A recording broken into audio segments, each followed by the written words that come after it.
Hey, nice to see you again. This is Lew White.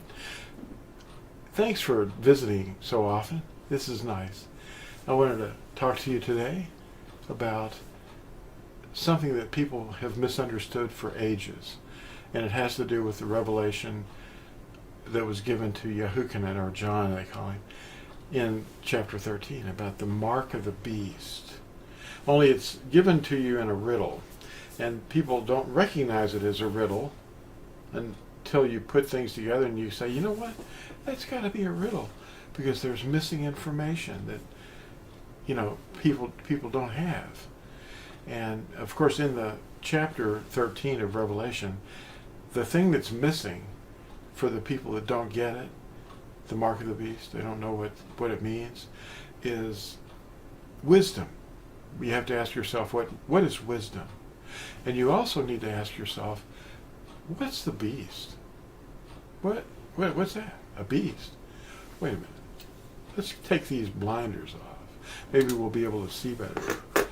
So instead of filtering your understanding through teachers, go to the scriptures and let Yahusha show you what he's talking about.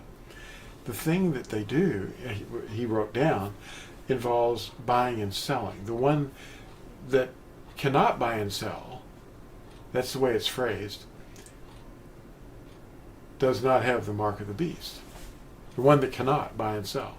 But if you reverse that and you say, wait a minute, what's the difference between the one that can buy and sell and the one that can't? Well, let's investigate that real quick.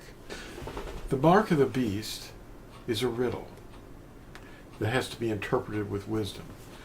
It's a sign that's expressed outwardly in those who don't have wisdom. In other words, the people that are obeying the beast can buy and sell, no problem. Well, what's the distinction between the ones that have the mark of the beast and the ones that don't have the mark of the beast? Wisdom is the key to this. And it says so.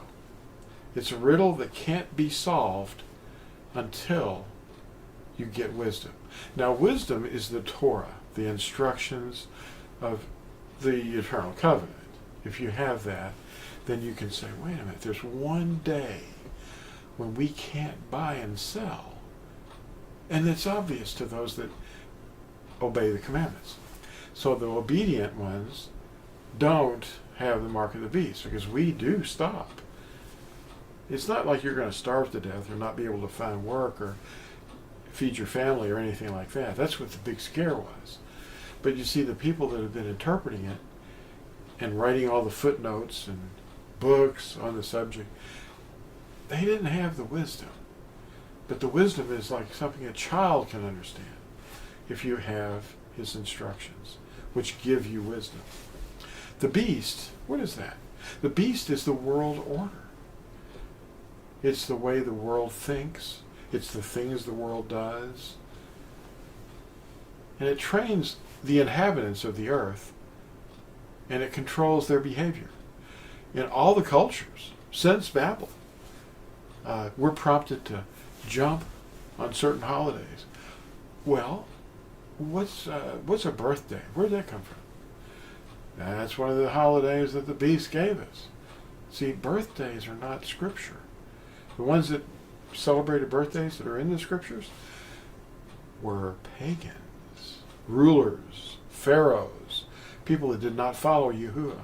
And Ayub, the fellow they called Job, his sons were celebrating each one on their day in their homes. What does on their day mean? Birthday. Anyway, we don't do birthdays. We have one day that we're born. That's over, We don't keep celebrating it, blowing out candles and watching smoke rise up to the heavens and carry a wish off to a genie. We don't blow out candles. We don't have cakes baked for the Queen of Heaven. See, this sounds really scary, but that's witchcraft. I mean, because your family's going to think, what's happened to you? Why don't you love me? Well, we just don't do birthdays. I love you. We just don't do birthdays.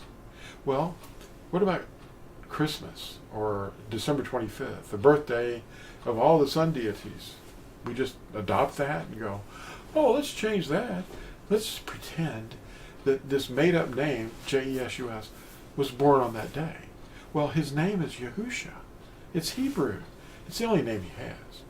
He doesn't have a Latin name or a Greek name or a Spanish name or a Korean name or any of that. But, you know, we have to go to the foundation.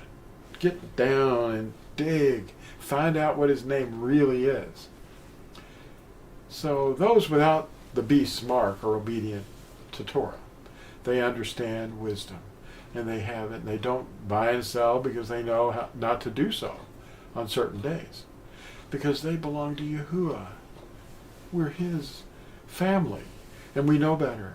A child can learn this. Not having Yahuwah's instructions, a person has the mark of the world order. That's all they can track. They go, oh, look, it's Valentine's Day. It's bunny rabbit time. Let's go hide the eggs. Let's dye some eggs. No. Don't do it. Oh, yeah, but it's okay. We've changed the reason. Doesn't matter. He still knows. Not having Yahuwah's instructions, you've got the mark of the beast. If you don't follow them and consider them important. Yahuwah's sign of his eternal covenant between him and his people forever is Shabbat, the day to rest, every seventh day and on the high festivals too. A day that we who know him do not travel, we do not transact, and we don't do any work. No buying and selling. Well, whether you agree or not, consider this. No one's judging you. We're just trying to let you know. And thanks for watching this video. And we'll see you in the next one. Thank you. Bye.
Wow.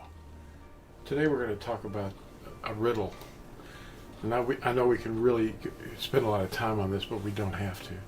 Revelation 18 talks about a riddle, and people don't know that it's a riddle, but it's the mark of the beast. The one that can buy and sell is get the mark of the beast. But it said it in reverse. It says it another way. It says, wait a minute.